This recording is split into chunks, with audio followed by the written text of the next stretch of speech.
সঠিকভাবে পড়াশোনা হবে কি করে? স্কুলগুলোর নিয়োগ প্রক্রিয়া ইচ্ছা করে দুর্নীতি করছে। আচ্ছা, আপনি ভাবছেন যে স্কুলগুলোর শিক্ষক বাতিল হয়ে যাচ্ছে, চাকরি বাতিল হয়ে যাচ্ছে।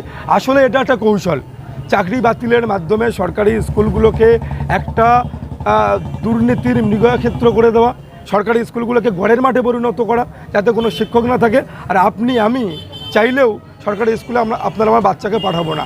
যার ফলে কি হচ্ছে, 8,000 স্কুল বন্ধ হয়ে গেল, আরও স্কুল বন্ধ হওয়ার মুখে, 12,000 হয়ে যাবে 2026 সালে। সেই রিপোর্ট ইতিমধ্যে প্রকাশিত হয়েছে।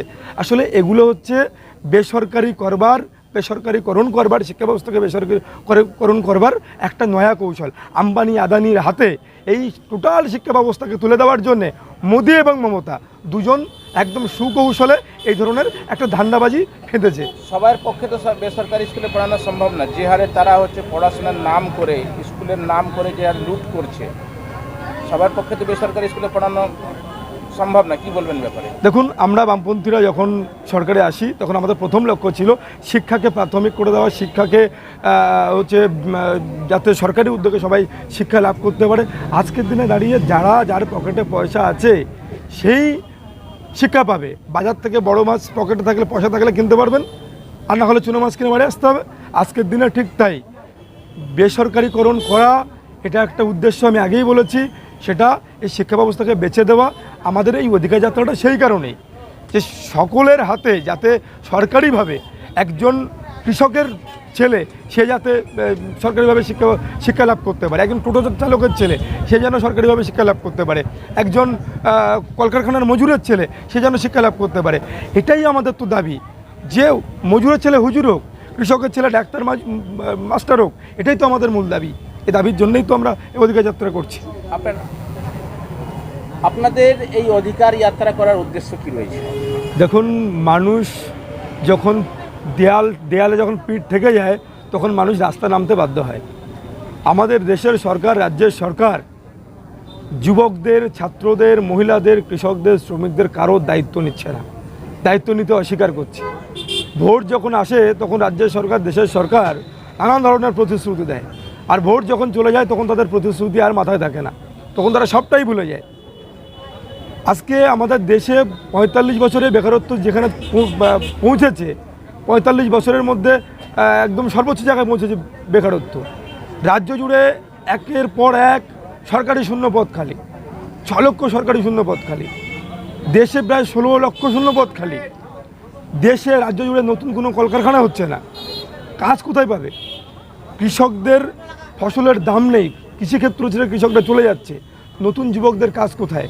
নতুন যুবকদের কাজের কোনো সোর্স নেই, কোনো সূত্র নেই। স্বাভাবিকভাবেই এই যুবকদের হাতে কাজ এবং দুর্নীতিমুক্ত স্বচ্ছ নিয়োগের ব্যবস্থা রাজ্য এবং কেন্দ্রে, রেলে যান, যেখানেই যান না কেন, সমস্ত জায়গাতেই সমস্ত নিয়োগ প্রক্রিয়ায় আজকে দুর্নীতিতে ভরে যাচ্ছে। আমাদের দেশ এবং রাজ্য জুড়ে সাম্প্রদায়িক হানাহানি, বিভাজন, যখনই আপনি হকের দাবি করছেন, যখনই আপনি চাকরি চাচ্ছেন, যখনই আপনি পেটে ভাত চাইছেন, হাতে কাজ চাইছেন, তখন ধর্মীয়ভাবে বিভাজন করা হচ্ছে। এই ধর্মীয় বিভাজন, নারী নির্যাতন, খুন, সন্ত্রাস, এর বিরুদ্ধে দ্রুত কঠোর আইনের প্রয়োগ করা, কৃষিভিত্তিক শ্রমনিবিড় শিল্প গড়ে তোলা।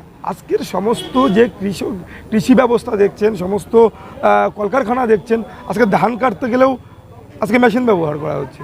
কয়েকদিন পরে ধান রোয়া মেশিনও ইতিমধ্যে চলে এসেছে ভারতবর্ষের বিভিন্ন জায়গায়, পশ্চিমবঙ্গ চলে আসবে। তাহলে মানুষের হাতে কাজ কোথায়? মানুষ বাঁচবে কী করে? যুবক তার সংসার চালাবে কী করে? মানুষ তার সংসার চালাবে কী করে? স্বাভাবিকভাবেই কৃষিকে ভিত্তি করে শ্রমনিবিড় শিল্প গড়ে তোলা, এটা আমাদের দাবি। নারী নির্যাতনের বিরুদ্ধে নতুন আইন করা, কঠোর আইন করা, এটা আমাদের দাবি। সার্বিকভাবে এই দাবিকে সামনে রেখে খাদ্য আন্দোলনের শহীদ দিবস, এই খাদ্য আন্দোলনের মাধ্যমেই শহীদরা শহীদের মৃত্যুবরণ করে সরকারের কাছ থেকে, রাষ্ট্রের কাছ থেকে খাদ্যের অধিকার পেয়েছিলেন। আমাদের এই দিনটাকে সামনে রেখেই 31শে আগস্ট আমরা কোচবিহারের তুফানগঞ্জ থেকে এই অধিকার যাত্রা শুরু করেছি। কলকাতাতে কলেজ স্কোয়ারে আমরা আমাদের এই অধিকার যাত্রার যে অধিকার বুঝে নেওয়ার সমাবেশ, অধিকার বুঝে নেওয়ার সমাবেশের মাধ্যমে আমরা অধিকার যাত্রা সমাপ্ত করব। কিন্তু যতদিন ভুকা পেট থাকবে, যতদিন খালি হাত থাকবে, কাজ থাকবে না, নারী নির্যাতন থাকবে, যতদিন সন্ত্রাস থাকবে, যতদিন অনাচার থাকবে, অবিচার থাকবে, ততদিন পর্যন্ত আমাদের এই অধিকার যাত্রা, অধিকারের লড়াই চলতে থাকবে। অধিকার যাত্রার মাধ্যমে, অধিকার বুঝে নেওয়ার সমাবেশের মাধ্যমে আমাদের লড়াইটাকে আরও শক্তিশালী, আরও দৃঢ় করার চেষ্টা আমরা করছি। আপনার নাম ও পরিচয়? আদিত্য জোদ্দার আর ওয়েব রাজ্য সম্পাদক।